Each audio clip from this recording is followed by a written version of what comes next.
విషయాన్ని చెప్పాలా. కానీ కేంద్ర ప్రభుత్వంలో ఉన్న వాళ్లకు ఇవాళ ఆ పరిస్థితి లేదు.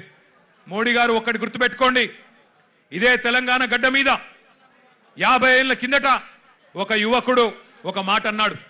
ఆనాటి తరం యువకుడు, ఆనాటి యంగ్ జనరేషన్ కి సంబంధించిన నాయకుడు ఒక మాట అన్నాడు, జీనా హై తో మర్నా సీఖో,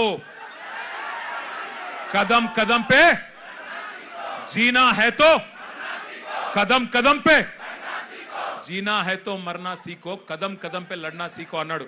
అందుకే మోడీ గారు గుర్తు చేస్తా ఉన్నా మీకు, ఈ జనరేషన్ సావుకు భయపడే జనరేషన్ కాదు. ఈ జనరేషన్ నీ ఉడత ఊపులకి, నీ ఐటీకి, ఈడీకి, సిబిఐకి భయపడే జనరేషన్ కాదు. వాళ్ళు ఇవాళ కోపం మీద ఉన్నారు, కోపం మీద ఉన్నారు. నేను మొన్న చెప్పినా మళ్ళా చెప్తున్నా, కోపం మీద ఉన్నారు. పొట్టు పొట్టు ఆకలి మీద ఉన్నారు. వాళ్ళు మెట్టు మెట్టు ఎక్కుతారు, నిన్ను నీ ప్రభుత్వాన్ని తొక్కుతారు. యాదికి పెట్టుకో, ఈడ్చిపెట్టరు. ఎందుకంటే ఇవాళ వాళ్ళు ఏ రాజకీయ నాయకుడు అండతో చెలరేగుతలేరు. వాళ్ళకి ఏ నాయకుడు లేడు. ఇవాళ వాళ్ళు ఢిల్లీలో 1000 మంది, ముంబైలో 1000 మంది, హైదరాబాద్లో 1000 మంది, నాసిక్లో 1000 మంది, పూనాలో 1000 మంది బయటికి వచ్చినారంటే కేవలం పరీక్షా పత్రం లీక్ అవ్వడం వల్ల కాదు.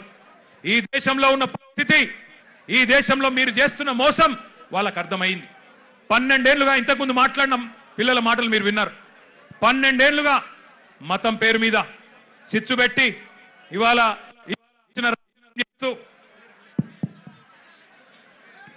ఇష్టం వచ్చిన వ్యవహారం చేస్తూ, మతం పేరు మీద రాజకీయం చేస్తూ మీరు ఏ రకంగా తప్పించుకుంటున్నారో, ఏ రకంగా అసలు పని చేయకుండా ఎట్లా ప్రజల్ని మోసం చేస్తున్నారో ఇలా వాళ్ళకి అర్థమైంది. మీరే కదా చెప్తిరి, సంవత్సరానికి 2 కోట్ల ఉద్యోగాలు ఇస్తా అని చెప్తివి. 12 ఏళ్ళ, మరి ఇప్పటికి 24 కోట్ల ఉద్యోగాలు రావాలి. వచ్చినాయా 24 కోట్ల ఉద్యోగాలు? అందుకే రోడ్డు మీదకి వచ్చిన ఒక ప్రశ్నాపత్రం లీక్ అయి మాత్రమే కాదు, ఒక నిరాశ, ఒక నిస్పృహ. ఇంతకుముందు అమ్మాయి ఎంత బాగా అన్నది, మేము మేక్ ఇన్ ఇండియా అడిగినాం, నువ్వు లీక్ ఇన్ ఇండియా ఇచ్చినావు. మేక్ ఇన్ ఇండియా ఎక్కడో పోయింది, లీక్ ఇన్ ఇండియా వచ్చింది, గిదా నువ్వు చెప్పింది అని చెప్పి ఆ అమ్మాయి ఎంత చక్కగా మాట్లాడింది మీరు విన్నారు. అట్లాగే ఇవాళ అడుగుతున్నారు జవాబుదారితనం. ఏమంటున్నారు?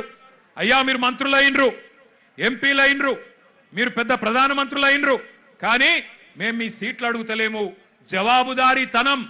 ఒక ప్రశ్నాపత్రం లీక్ అయితే, దేశంలో మీరు ఇచ్చిన ఒక్క హామీ నెరవేరకపోతే మేము అడగద్దా, అడుగుడే తప్పైందా అని అంటా ఉన్నారు. వాళ్ళు న్యాయం అడిగితే మీరేం చేస్తున్నారు? రాజ్యం హింసకు దిగుతున్నది. పోలీసు వాళ్ళు, ఐపీఎస్ ఆఫీసర్లు ఆడపిల్లలను చెంప మీదకెళ్ళి కొడతా ఉన్నారు. పోలీసు వాళ్ళు లాఠీలతోని ఆడపిల్లల్ని కొట్టకూడని చోట కుల్లబొడుస్తా ఉన్నారు. ఇవన్నీ వీడియోలు ఉన్నాయి, నేనేదో ఊరికే చెప్పట్లేదు. అందుకే ఇవాళ హైదరాబాద్ వేదికగా ఆ పిల్లల డిమాండ్లకు మద్దతుగా ఢిల్లీలో జరుగుతున్న, జంతర్ మంతర్లో జరుగుతున్న దమన కాండకు వ్యతిరేకంగా మా నాయకుడు కేసీఆర్ గారి ఆదేశం మేరకు మొత్తం పార్టీ అంతా ఇక్కడికి వచ్చింది. వచ్చి ఆ పిల్లలకు సంఘీభావంగా అండగా, ఇందులో రాజకీయం లేదు, ఎలక్షన్లప్పుడు చూసుకుందాం రాజకీయం, ఆ రోజు ఎవరు ఎక్కడ కూర్చోవాలో ప్రజలు నిర్ణయిస్తారు. కానీ ఇవాళ మేము అడుగుతున్నది ఒకటే, ముందుగా ఎడ్యుకేషన్ మినిస్టర్ ధర్మేంద్ర ప్రధాన్ రాజీనామా చేయించండి. చేయించాలనే వాళ్ళు గట్టిగా చప్పట్లు కొట్టి చెప్పాల, గట్టిగా చప్పట్లు కొట్టాల. రెండవది, ఆ పిల్లల మీద పెట్టిన కేసులు చాలా మంది పిల్లల్ని దేశవ్యాప్తంగా కేసులు పెట్టినారు. బేషరతుగా పిల్లలకు క్షమాపణ చెప్పి కేసులు వెంటనే ఎత్తేయాలని చెప్పి గట్టిగా చప్పట్లతో మరి కేంద్ర ప్రభుత్వాన్ని డిమాండ్ చేద్దాం. ఇంకొద్ది గట్టి కొట్టాల చప్పట్లు. పిల్లల మీద పెట్టిన కేసులు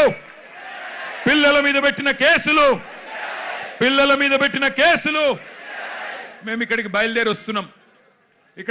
వస్తున్నాం. పిల్లలతో పాటు నిరసనలో పాల్గొనాలా. కేంద్ర ప్రభుత్వానికి సిగ్గొచ్చే విధంగా మరి మాకు లోక్సభలో సభ్యులు లేరు, రాజ్యసభలో సభ్యులు ఉన్నారు, అక్కడ గొంతిప్పాలా అని చెప్పి మేము బయలుదేరితే విచిత్రం, మధ్యలో కాంగ్రెస్ వాళ్ళు మాకు అడ్డం వచ్చింది.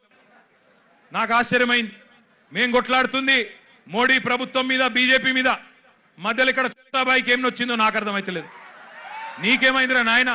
నేను మోడీనంటే ఈ కేడీగాడు ఎందుకు ఉలిక్కి పడుతున్నాడు మధ్యలో? నేను మోడీని అంటున్నా, మోడీ తప్పు చేసిండంటే నీకేంది రోగం?